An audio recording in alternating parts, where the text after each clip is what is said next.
કોરોનાની મહામારીના પગલે લોકોને હાલાકીનો સામનો કરવાની નોબત પડી રહી છે, ત્યારે હજુ પણ દેશમાં કોરોનાનો કહેર યથાવત છે।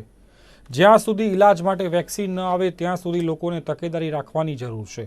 ત્યારે કોરોના કાળ વચ્ચે પણ ઇન્ડોટેક ઇન્ડસ્ટ્રીઝ સોલ્યુશન પ્રાઇવેટ લિમિટેડ દ્વારા કોરોના કિલર નામનું મશીન લોન્ચ કરવામાં આવ્યું છે। આ ડિવાઇસથી કોરોના સામે રક્ષણ મેળવી શકવાનો દાવો કરવામાં આવ્યો છે।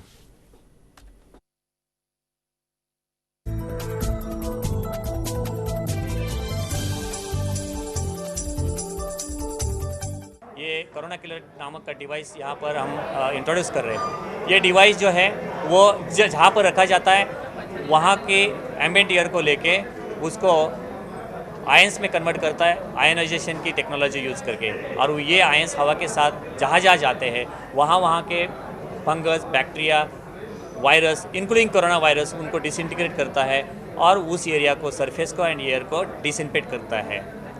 ये मशीन, ये जो हम बोल रहे हैं, ये जो क्लेम कर रहे हैं, ये क्लेम, ये टेस्ट इफिकेसी हिंदुस्तान का सबसे बड़ा जो मेडिकल इंस्टीट्यूट है ICMR, Indian council of medical research, वहाँ पर उनके NIV जो पूना में पाषाण स्थित एक लैब है, वहाँ पर उसका टेस्टिंग हो चुका है। 3.5-4 महीने के अथक परिश्रम में साइंटिस्ट लोगों ने उसको टेस्ट करके उसका इफिकेसी सर्टिफिकेशन किया हुआ है।